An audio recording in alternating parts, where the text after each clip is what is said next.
And welcome back into the Sports Source. This segment of our program brought to you by Madisonville Marine. The fishing show is coming to the Knoxville Expo Center on the 21st. That's just in a few days here. Last through the 24th, that's next weekend. Madisonville Marine will be there with more than 20 models of boats, rebates up to $1,500 on certain makes of Skeeter boats, up to $2,000 on certain makes of G3 boats. And you can trust Madisonville Marine because this is their 40th year. 40 years they have been in business in Madisonville, drawing in customers from Georgia all the way from Nashville. See for yourself. Get to the Knoxville Expo Center and check out the fishing show later this week and this coming weekend. All right, I want to welcome in the next panelist on our show, our Vol Hoops analyst, Mark Pankratz. Mark, thanks for being here. Thank you. Tennessee gets off the road schneid, so to speak.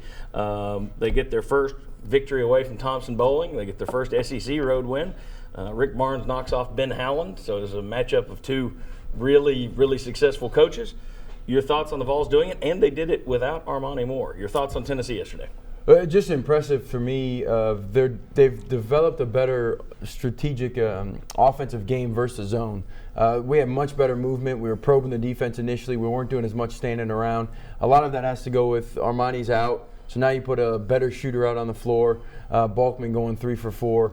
But golly, these guys are just fun to watch because they scrap. Even down low where we're so undermanned, guys trying to front the post and battle inside. It's an impressive win anytime you can win on the road in the SEC, but it's exciting to see what's moving forward with this ball club. Guys, big step forward because we had seen Tennessee not be able to hold the lead against Auburn, not be able to hold the lead against Texas A&M, not be able to hold the lead against Georgia. They held on yesterday. How big is that for this team, do you think, mentally? Huge. Huge. And I know that Rick Barnes the other day said that just because you win one on the road doesn't mean you're going to win the second or third. But you're not going to win the second or third unless you get the first. Good So point. I think it was big for the confidence of this team. And Mississippi State cut it to 1 with, 5:15 left? And Tennessee was able to make the plays, and Mostella was huge. When I heard that Armani Moore wasn't playing, I thought, well, I don't think they're going to win this one either. Well, they had to have a special performance out of somebody, and they got it from Mostella. Yeah, 25 points, hit 5 3-pointers. He scored 4 or 5 points in the final minute. He really stepped up big. Well, and I think, too, some of these injuries, like you saw when Hubbs was out earlier, it's allowed Schofield to improve, and it's allowed Mostella to get an all-new confidence out there that without this extra playing time, they probably wouldn't have been able to win that one without Armani Moore because Mostella and Dietrich have been so good. But you had to have that breakthrough on the road. I mean, because we talked about it. If it wasn't last week, when are you going to be able to go on the road and get a win? And that gives you the confidence moving forward. And I'm really impressed with what Kevin Punter Jr. is doing. I mean, he's leading the SEC in scoring in SEC games, and he's not forcing it. He's letting the game come to him, and that's letting other players get better. I mean, and that's what you had. You had somebody else stepping up and making that bucket you had to have down the stretch. If there was a signature play to me, it was when Punter was double teamed and he found Balkman under the basket and drilled a pass to him, and they got that layup. I thought that was huge, showing really good patience. Interesting stat that I saw this week. You'll know where I found it. You're a Ken Pomeroy fan, too. Interesting stat on Kevin Punter that I wouldn't have thought of. It's a kind of an out there stat. But of the thousands of players in college basketball, he ranks number 34 in the nation in terms of fouls against him per 40 minutes. He gets fouled more than hundreds and hundreds and hundreds of other players out there, which I think also speaks to his game and the way he plays. Oh, he's just knowledgeable. You saw a couple times last night late. He's cutting off of a screen, and he kind of gets into the guy and then throws his arms up to get a foul drawn because shooting, that's a good play for us, shooting 85% from the free throw line. Your thoughts on the fact that this team, under Conzo Martin, people didn't like the slow pace that they sometimes played with. Everyone was excited that Donnie Tyndall was going to play this up-tempo game. You and I said, no, that's not going to happen, and they were slower than the Conzo Martin teams. This team is up and down the court.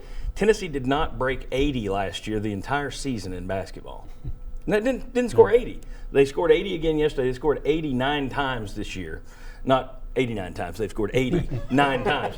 But you look at it, and if you're a Vol fan, all right, this team scraps, and they're playing a little bit more exciting brand of basketball. Do you think that helps? Because, after you've changed coaches so much, you've been mediocre so much, you went through the NCAA thing, you're starting to get a little bit of a yawn factor, I think, from the fans, and I think it's natural because how many times can you say, okay, this team's scrappy, yeah, I want to see some wins. But now they are playing with a more enjoyable, if you will, to some, exciting brand of basketball. Does that help with the fans? I think it does. And bottom line, it's always wins and losses, but Yeah. definitely people walking out of that stadium, they're always saying, man, they're just a fun team to watch. Our fans deserve credit. If you look at the box scores, they give the average of the home attendance Oh, I and the agree. away attendance. Yeah. We're at about 15,000 in Thompson Bowl Arena, and on the road, we're playing about 7.5. No, I agree. What I'm saying is they're not 25 either. Right. It's dropped a little. The further you get from Pearl, it's continued to drop a little. But here's the thing. Even when you've got a half-filled Thompson Bowling Arena, you're going to rank in the top 10, top 15 in the country in terms of attendance. So I'm not bagging on the fans. I'm just saying I think some fans are getting tired of The 52, 51. Well, top- it also yeah. gets a little old to say every year, oh, wow, they're going to scrap to 16 and 14. You know, But I think, so I like, think to your point- playing this style helps. I believe. Yeah, to your I do point, I too. think that does that a lot because Yeah. we've been through so much. It's like, gosh, I just want to go watch fun basketball at Yes, this point. yeah. I mean, that's why I think it is. If you were going, even if they won a few more, but it was back to that grinded out, people aren't going to show up. But it's a fun brand of basketball I to would watch. compare that a little bit to football back when Bill Curry was at Kentucky and they were having trouble scoring 10 points, and then Hal Mumme comes along. Yeah. Okay, well, they weren't winning a lot of games, but they were scoring 40 and 50 points, and they had a wide open, entertaining offense, and the fans were attracted to that. Yeah.